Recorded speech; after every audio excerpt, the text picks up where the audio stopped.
Brink takes place on the Ark. It's an immense artificial floating city at sea, built as part of a contemporary green vision, but now existing in 2045, and having lost contact about 20 years beforehand with the rest of the Earth, it exists in complete isolation, with what were originally sustainable resources now in limited supply. The result of this is that competing social factions have been thrown into an isolated and horrific conflict. We're heading to the Ark's airport. This was the original location that celebrities flew in and out of and had their photo opportunities, but it's also, because it's been deserted and disused for 20 years, the ideal location for me to show you a couple of the game's features in the absence of any enemies. Now, Brink uses those same familiar shooter controls that you're used to, but without the artificial constraints, because we've developed a new system that we're calling SMART.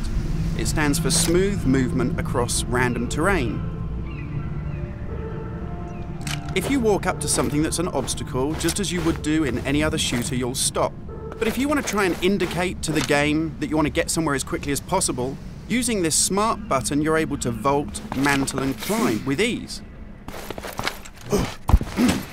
And this is a cool system for helping you navigate through the game, but it's not an autopilot. You don't enter a canned animation that you can't get out of. It's great for advanced players too. If you're approaching an obstacle like a security sensor, and you want to make it through that obstacle without perhaps alerting the enemy to your presence, you could just look up and you'll mantle up and over that automatically. And by the same token, if you use your same SMART button just running towards something and looking down, you'll indicate to the game that you're able to slide under something. And this is really important because in Brink, we want you to be able to make tactical decisions about where you go and how you play. It's not a rail shooter where you're on a kind of minecart witnessing canned cinematics. And that's important too, because in Brink, irrespective of whether you play offline or online, you can create a cool identity for yourself that really reflects how you want to play the game.